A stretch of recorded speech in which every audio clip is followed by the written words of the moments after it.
Assalamualaikum warahmatullahi wabarakatuh. Alhamdulillah wassalatu wassalamu ala Rasulillah Sayyidina Maulana Muhammad ibn Abdillah wa ala alihi wa sahbihi wa mawalah, amma ba'd. Kita hormati dan kita muliakan para habaib, para alim ulama, para tokoh agama, tokoh masyarakat. Yang kita hormati Sahibul Bait Bapak Haji Abidin Haha.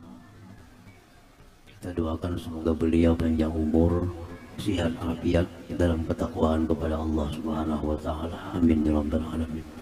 Hadirin hadirat, Bapak Ibu, saudara-saudari sekalian yang dirahmati Allah Subhanahu wa taala. Pertama dan utama, kita panjatkan puji syukur yang setinggi-tingginya kehadirat Allah Subhanahu wa taala, yang mana dengan taufik hidayah serta anugerahnya jualah kita pada siang ini dapat berkumpul bersama-sama di tempat ini. Mudah-mudahan perkumpulan kita ini mendapatkan ridha dari Allah Subhanahu wa taala dan mendatangkan berkah rahmah untuk kita semua. Amin ya rabbal alamin.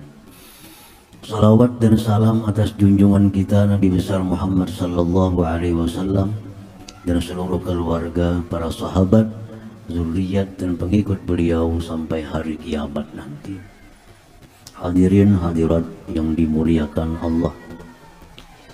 Dalam sebuah hadis yang masyhur, Rasulullah sallallahu alaihi wasallam bersabda, "Idza mata ibnu Adam inqata'a amaluhu illa min thalath, sadaqatin jariyah aw ilmin yuntafa'u bih aw waladin salih yad'u lah."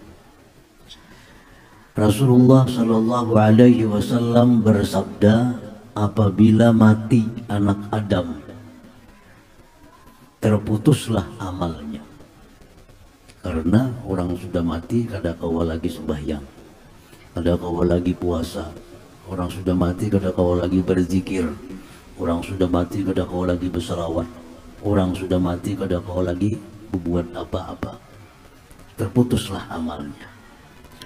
Illa min salasin, kecuali ada 3 amal yang tidak putus. Artinya walaupun sudah mati tetap mengalir kepadanya.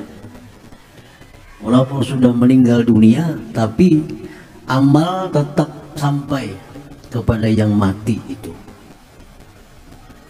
Nabi kita menyebutkan yang pertama sadaqatin jariyah, sedekah jariyah, wakaf artinya. Para ulama sepakat memaknai sedekah jariyah itu wakaf. Orang yang berwakaf masjid, orang yang berwakaf madrasah, berwakaf sekolah, berwakaf jalan, berwakaf jembatan, berwakaf fasilitas umum. Walaupun yang berwakaf ini sudah mati, selama yang diwakafkan itu masih dimanfaatkan orang, maka terus mengalir pahalanya kepada yang mati itu. Beruntung orang-orang yang punya sedekah jariyah ini. Walaupun sudah mati, tapi pahala selalu datang kepadanya. Rahmat Allah selalu datang kepadanya. Ampunan Allah selalu datang kepadanya. Nah, jadi itulah keberuntungan orang-orang yang sempat waktu hidupnya berwakaf. Umpat berwakaf, sesak 2 sak semen membulah masjid, sesak 2 sak semen baulah langgar, sesak 2 sak semen baulah madrasah pesantren atau jalan umum. Nah, maka selama itu dipakai orang, maka yang sudah mati ini terus menerus dapat rahmat dari Allah Subhanahu wa taala. Yang kedua, ilmin yuntafa'u bih, ilmu yang dimanfaatkan. Waktu dia hidup sempat mengajar ilmu, maksudnya ilmu yang bermanfaat. Waktu dia hidup, dia sempat mengajarkan baca Quran kepada orang. Begitu dia mati, yang diajarkan ini bisa baca Quran, dia baca Quran sampai pahala kepada yang mengajarkan. 10 orang diajari Al-Quran, bisa ke-10-nya membaca Quran. Mati yang mengajar ini, setiap malam yang 10 itu baca Quran, sampai pahala mengalir kepada yang mengajarkan baca Quran. Termasuk orang-orang yang mengarang kitab-kitab. Kita baca kitab Bukhari, sampailah pahalanya kepada Imam Bukhari beberapa abad yang lalu. Kita baca kitab Ihya, sampailah pahalanya kepada Imam Al-Ghazali.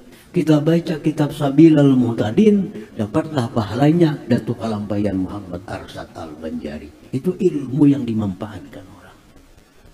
Termasuk ini kebijakan-kebijakan yang bermanfaat kepada umat. Pemerintah, pejabat, desa, lurah, camat, bupati, seterusnya yang punya kebijakan-kebijakan yang bermanfaat, dimanfaatkan oleh orang, maka si pejabat ini mati, kebijakannya itu akan mendatangkan rahmat kepadanya dalam kuburnya. Anggota-anggota DPR, pejabat-pejabat berulah kebijakan ini, di sini berulah irigasi, di sini berulah apa untuk kemaslahatan umat. Selama itu masih dimanfaatkan, maka si yang punya kebijakan ini terus mengalir rahmat Allah kepadanya walaupun sudah meninggal dunia. Ilmin yuntafa'u bih. Yang ketiga, ujar Nabi, waladin saleh, anak yang saleh. Anak yang saleh yang diajari oleh orang tuanya, anak yang saleh yang disekolahkan oleh orang tuanya mati. Setiap kali anak saleh ini berbuat kebaikan, orang tuanya dapat pahala di alam kuburnya. Kita bisa anak, kalau bisa ngajari seorang, kalau kada bisa kita masukkan ke sekolah yang mendidik akhlaknya, mendidik agamanya, sehingga jadilah dia anak yang saleh. Mati abah mamanya, karena si anak itu sembahyang, mama abahnya dapat pahala. Si anak baca Quran, mamanya dapat pahala. Si anak bersedekah, mama abahnya dapat pahala. Seluruh amal kebaikan dari anak yang saleh itu orang tuanya selalu dapat siraman rahmat dari Allah Subhanahu wa ta'ala. Nah, jadi beruntung orang yang punya anak saleh ini. Ini merupakan aset yang sangat mahal. Walaupun dia kada berdoa. Ini para ulama menjelaskan demikian. Walaupun dia tidak berdoa si anak saleh ini, tapi karena dia dididik oleh orang tuanya jadi saleh, apapun amal saleh si anak, orang tua akan dapat rahmat dalam kuburnya. Orang tua dapat rahmat. Nah, hadirin hadirat yang rahimakumullah, itulah amal yang dikatakan Nabi tidak putus setelah wafatnya seseorang. Para ulama mengatakan sebuah perkataan yang sangat mempunyai makna. Ujar para ulama, rahimullahu mra'an matat zunubuh. Sungguh dapat rahmat orang yang mati pula dosanya. Sangat beruntung orang yang mati dosanya. Yang sangat celaka itu orang yang mati hidup dosanya. Na'udzubillah min dzalik. Jangan sampai kita mati dosa hidup. Kita ingin apa yang jar Nabi tadi, kita mati pahala hidup terus mengalir ke dalam kubur.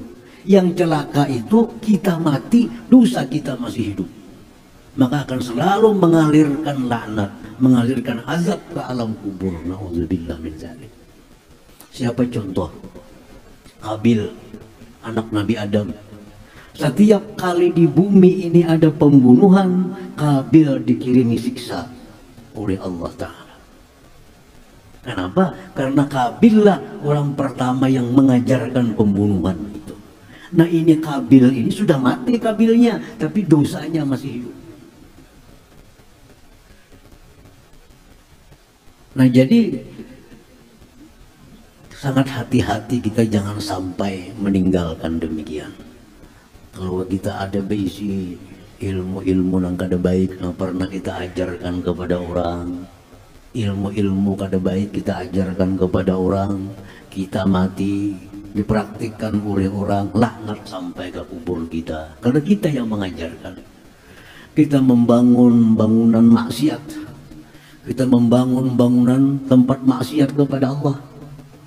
Baik itu gardu, baik itu bangunan, baik apa, tempat orang maksiat, kita yang membangunnya. Kita mati, gardunya masih ada, maka dosa, laknat selalu mengalir kepada kita. Demikian pula anak yang kada dididik dengan agama, anak yang kada diajari dengan ajaran agama, akhirnya anak ini menjadi anak yang durjana. Maka begitu orang tuanya mati, setiap anak melakukan maksiat, orang tuanya dikirimi laknat oleh Allah Subhanahu wa ta'ala. Nah, hadirin hadirat yang dimuliakan Allah, mudah-mudahan Allah berikan kita taufik hidayah sehingga kita menjadi orang-orang yang kita mati pahala masih hidup. Jangan jadi orang yang mati tapi dosanya masih hidup. Amin ya rabbal alamin. Demikian wallahul hadi ila siratal mustaqim. Assalamualaikum warahmatullahi wabarakatuh. Memasuki acara yang keempat, doa sekaligus penutup. Untuk membaca doa kembali kita mintakan kepada Al-Habib Abdurrahman bin Umar Al-Habsyi.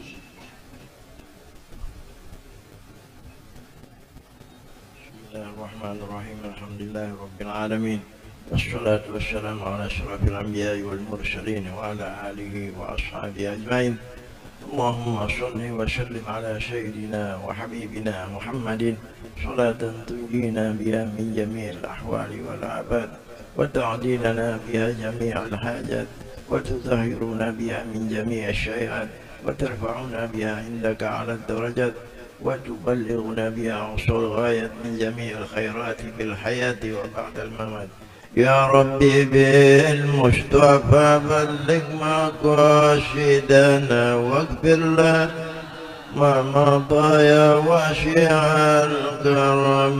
يا ربي بالمصطفى بلغ مقاصدنا واغفر لنا ما مضى يا واسع الكرم.